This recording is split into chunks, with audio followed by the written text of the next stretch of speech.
Hello explorers, today we are in Ghana and we'll be visiting the Kwame Nkrumah Memorial Park in Accra, Ghana. But before we get started, let's have some snacks. Egg is a very common thing to eat in Ghana as it is related to Ghanaians' tradition and culture. So when in Ghana, you are definitely going to be seeing a lot of people eating a lot of eggs, and even you yourself might find yourself eating lots of eggs. I don't know what the name of this snack is called, but if you know, you can drop it for us in the comment section. Yeah, they cut the egg and put some pepper in it, then you can just eat that. I also had another snack because why not? This is Ghana and I'm trying everything possible to eat, as long as my stomach can accept it. So this pepper, you put it in almost all of their food and their soups.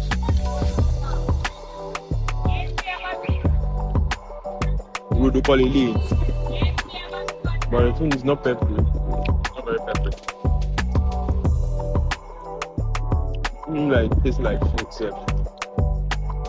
That's the best I can do. I'm not going to chop it and go make me the porch.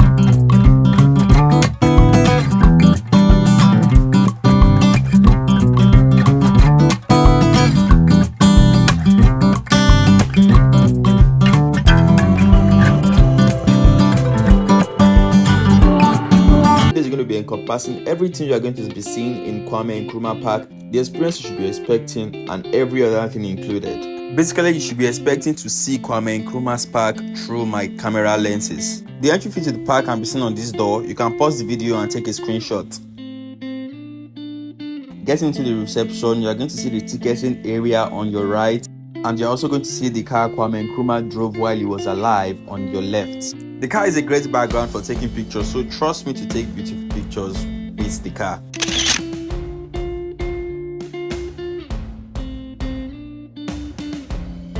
Well, let's continue. You're going to see different African flags upstairs, and you're also going to see a large sitting area downstairs and a picture of Kwame Nkrumah. Entering into the park, you're going to be welcomed by a view of a large, well-kept park. You might also find a tour guide that's going to take you around the park, though I didn't find one, but later got one in the evening. But instead, I found Maxwell. So first getting into the park, the Maxwell met me and was like, he wanted me to take pictures of him. How much is it going to cost? So I was like, no, I'm not a photographer. But I said, okay, but no problem. I could help him take pictures. When I said I wasn't a photographer, he was already living there. I said, no problem. I could help him take pictures if he wanted. Then he started taking pictures of him. And after I was done, I said I was going to send it to him in the night because I don't want to. Data here is expensive. I'm trying to use the hotel Wi-Fi, which is cheaper. I pay for the hotel Wi-Fi as well. So I'm trying to use that in the night. Then he said anything for credit. His English wasn't very fluent, so I was having an issue understand. I was like, does he want to give me credit or do I have to give him credit or something? And he said, do I need anything for credit? I said, no problem. He said, no. You still give me something. And he gave me, I think, about 20 cedis. So I'm a big boy now. I'm getting paid even on vacation. So I just got paid for taking pictures of Maxwell. Yeah, and they Kwame Nkrumah Park. Here's one of the pictures of Maxwell I took. Let's get right back into exploring the park. While going through the park, I think it would have been nice if there is an arrow indication on the floor that tells people what direction to move through when going through the park, since there are no tour guides always on ground. While going to the park, I met some Ghanaian students that are on excursion in the park, and there's our experience. I even met a self-acclaimed princess. Yes! The princess!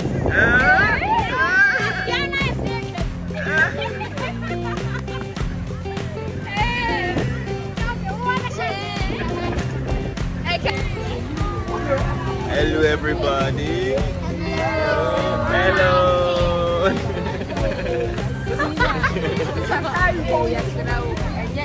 What are you saying? Nothing. Where's our princess again? Hey, our African princess. Well, that was fun. While going through the park as well, you'll be seeing different trees that are planted by different presidents and different dignitaries on their visits to the park. Something just like this. In the park, there's a statue of Kwame Nkrumah, and I think this posture of him is supposed to indicate something about direction and moving forward. We will probably find out what that means later in the video. In the park, there's a snack bar where you can get different snacks and also different flavors of ice cream. And there's also a sitting area where you can sit down and enjoy your snacks, and a toilet just right beside it, just in case the snacks start affecting your stomach and you need to use the restroom. This monument here is where Kwame Nkrumah was buried, and we'll be going into that place later in the video.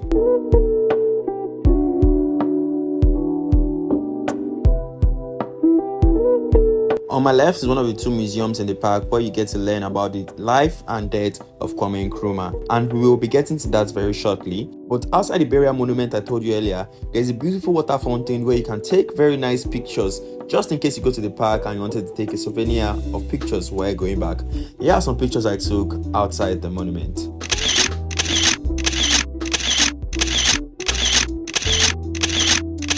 Here in the first museum, let me tell you a brief history about Kwame and a little of what you should expect to see. Kwame was the first Prime Minister and President of Ghana. The exhibition in this museum shows his life and death. It is divided into 4 sections. 1 is childhood, education and family life. 2 is political life. 3 is achievement and gifts. And 4 is overthrow, demise and tribute. Kwame Nkrumah was a student on Pan-Africanism, and he served as the General Secretary of the United Gold Coast Nation, now known as Ghana, where he later resigned and formed the Convention People Party and later led Ghana to independence on the 6th of March 1957. He impacted Ghana in the areas of education, agriculture, health, industry, railway, construction, energy, marine freight and transport. His government was overthrown in February 1966, which led to his exile in Conakry, Guinea, and he died in Bucharest, Romania in 1972 after a short illness. The park was established to honor his life, and in the museum you will see writings about his life as a student and how he struggled to pay his fees, and also he's married. You will also see pictures of him at different times in his life with different dignitaries. So in the museum, I later found out that the statue outside with that posture was referring to his saying, which is, "We face neither east or west, we face forward," hence his hand pointing forward. In the museum, you will see his bags, mirrors, clothes, smoke, coats, mattress, couch, his grandfather's clock, side table, a bookcase filled with all of his books, his presidential desk, a seal and stamp, his pen, the telephone he used during his presidential days, a piano which he played during his presidency, and there is one of his coffin which he was buried with because he was buried multiple times. This particular coffin was made of metal. Videos are not allowed in the museum, hence this short undetailed video, but if you want to experience this, then you should go to the Kwame Nkrumah Memorial Park. By the time I got out of the museum, it was already dark. Then I saw a group of people being escorted by a tourist guide and decided to join them. But unfortunately, the tour was already over, but the guide decided to take me on another tour. Are you recording the whole thing? Yeah. Will you post it on social media? Maybe YouTube or something? I think it's only So the tour guide and I agreed I won't be posting all of the videos of my experience at the park, because posting all of the experience will make new tourists to want to come to the park. But oh well. I still won't be posting all of it because a 15 or 20 minute video can't really help you relive the experience at the park, but just enjoy the little you'll be seeing if you ever are not able to travel to Ghana. Welcome to the Kwame Nkrumah Museum. Before I start, I will talk a brief history about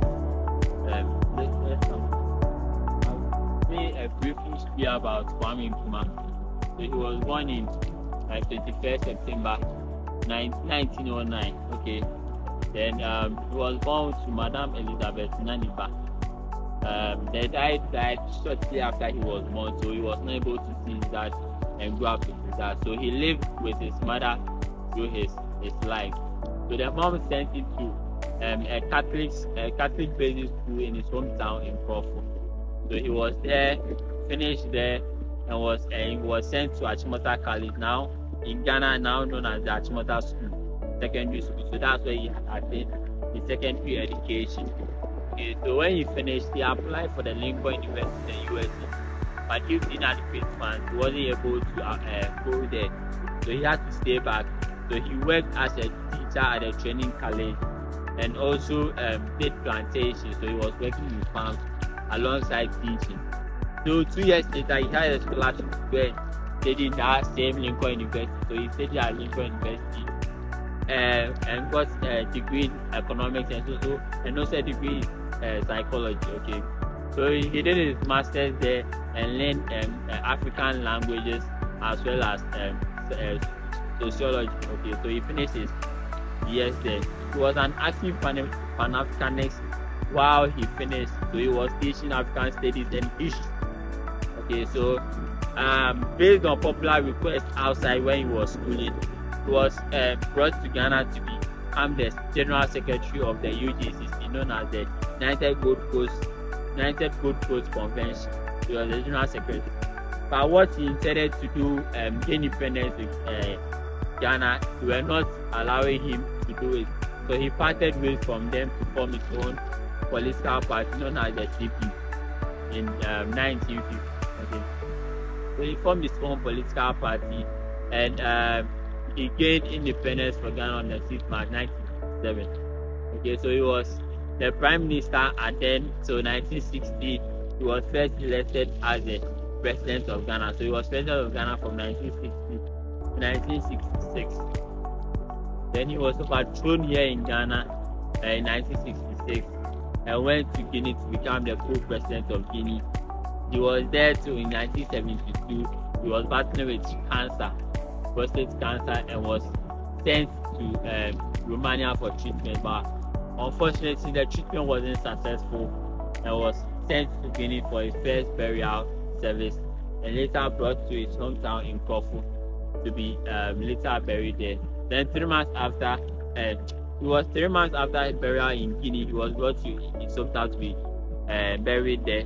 Then he was showcased in his hometown for 20 years. And finally, when this place was done in 1992, he was buried in the Mausoleum.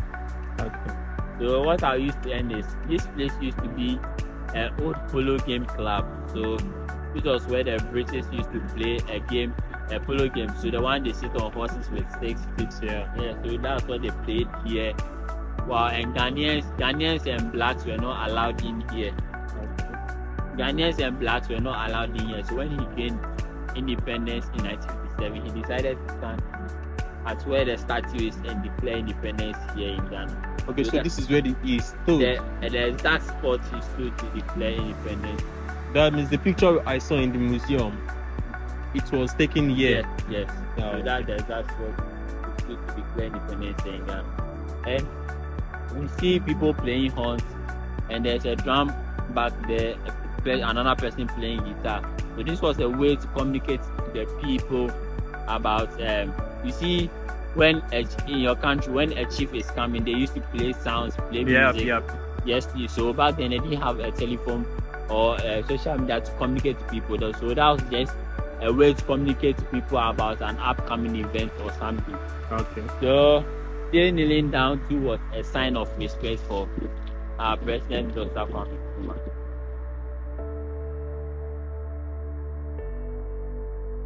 This is the exact spot where he stood to declare independence here in Ghana.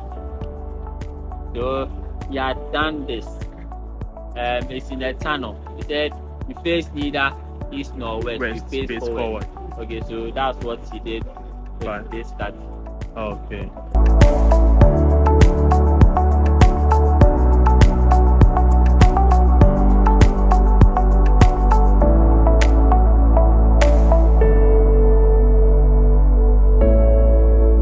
This place was the last burial place of Dr. Kwame Nkrumah.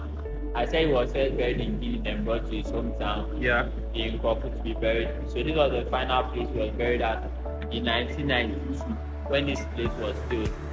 And over there we see another body, that's his wife, Fatah Nkrumah. So when Fatah Nkrumah died in 2007, on the sick bed, he said when she died, she be buried close to the wife. And Close to the husband. That's what that he was born in 1935 and died in 2007.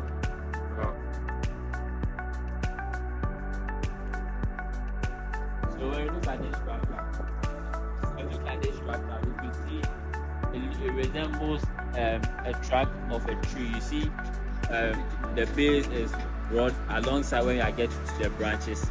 It gets slim alongside when you get to the branches. But we see that it has been cut short. Okay, we see that it has been cut short. It represents the unfinished work of Dr. Kwame Nkrumah. What he intended to do wasn't what he did before he died. So it represents the unfinished work of Kwame Nkrumah. And the water around it, you see the water around it. Never seen that water is life, right? Yeah. So the water around it shows that Kwame Nkrumah, if Kwame Nkrumah is not dead, he's still alive with us.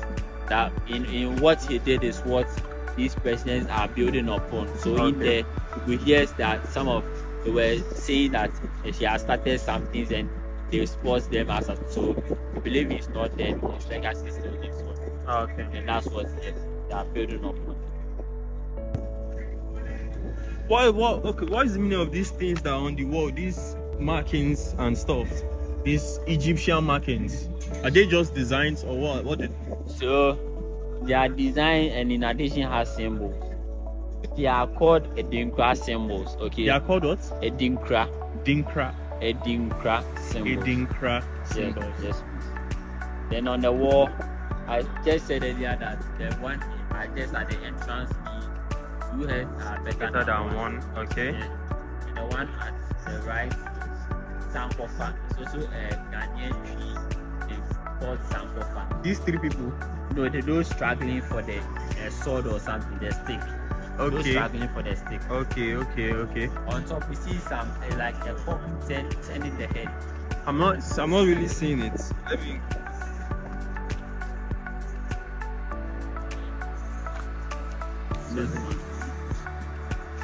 The one people are holding Two people. No, the two people holding Okay, two the people staff. that are holding the staff. Okay, Yes, okay. so the thing up on it, Yeah, the sign with the person and the pop turning the head. yeah. So it's called Sankofa. Sankofa. Okay. Sankofa. They are all three Ghanaian symbols. Okay. So what does it mean? So People the struggling. Sankofa means go back and take what is yours. Go back and take what is yours. Okay. So what is the meaning of those people struggling to get that stuff? So it's just trying to say that go back and take your so when the British came to colonize us, okay, they took some of our property. So it means go back and take what actually belongs to you. And the rest are Egyptians. Just normal symbols. no, The just only normal. symbolic thing there is this and Yes, this egg. yes, Yeah. yes. Okay. So the wife was an Egyptian, Fatih Nkrumah. Yeah. So they just made this. Okay.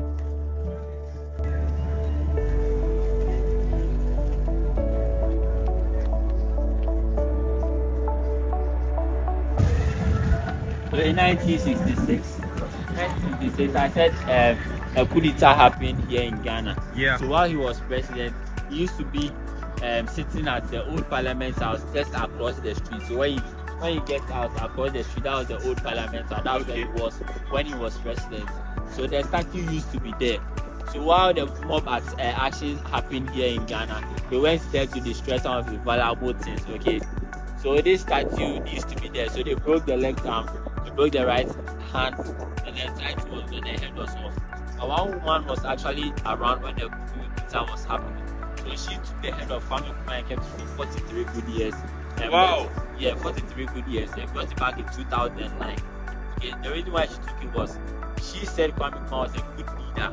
And Kwame Nkrumah helped them gain independence and has brought a lot of developments here in Ghana. So she took the head and kept it. When she realized that we built this place and actually keeping some of his staffs, she brought it later back then, like 2009. Should have been old.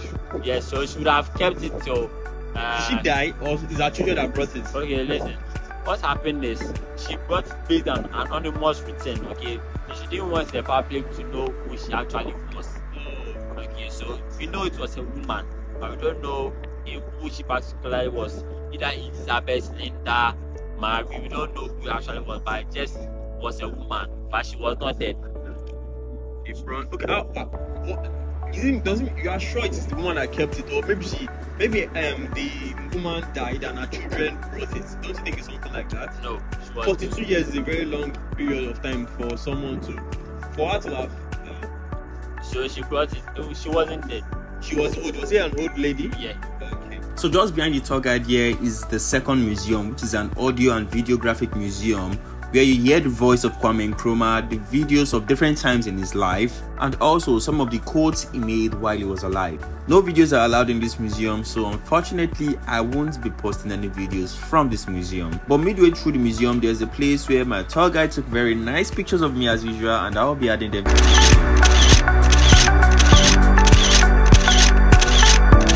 There are also some parts of the museum which unfortunately I didn't make videos of, such as this wall. On this wall, you're going to see the face of Kwame Nkrumah at different times, showing different reactions. This wall simply indicates that Kwame Nkrumah is human just like every other person, and he has different reactions just like every other person. He can be happy, serious, sad, excited, and stern at different times. There is also a wall with one of his favorite quotes, and there's also a wall with more Egyptian markings. After I was done with the tour, I went to have some snack at the snack bar, and trust me, I enjoyed this ice cream and all of the snacks. They tasted really good. I had 2 cups of ice cream with about 5 to 6 different flavors because I wanted to taste what everything tasted like. When I was done, I saw that there was a place that looked lighted, and I decided to go check the place out. Turns out that place is the Independence Lounge, where you can watch ball, have drinks, cocktails, relax, enjoy yourself, play snooker while at the Kwame Nkrumah's Park.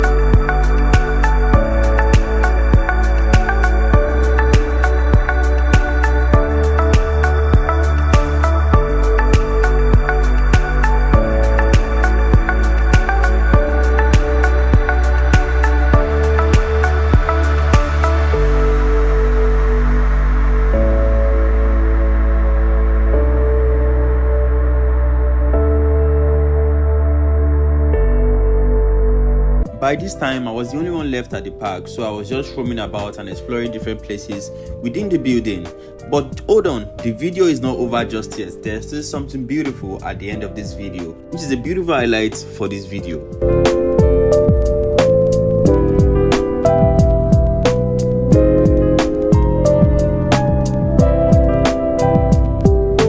And here is the beautiful highlight. By nightfall, there is a water fountain display at the park of different lighted water patterns. This seems like a beautiful place for a date night event or even a proposal event. So if you are planning on proposing to a lady in Ghana, this is a beautiful place for you to use. While I was at the park, the lights were turned off, but we had to tell the security man to turn on the light for us because I was told you can actually ask them to do that and they will do it for you if you wanted to see the light display. What do you think about this light display? Don't you think it is beautiful? Tell me what you think about it in the comment section below. And with this, we come to the end of exploring the Kwame Nkrumah's Memorial Park. Please don't forget to like, share, and subscribe to my channel. If you are a new subscriber, thank you for coming to my channel. Don't forget to subscribe. And if you are a returning subscriber, thank you for always coming back to watch my videos, and thank you for turning on your post notification.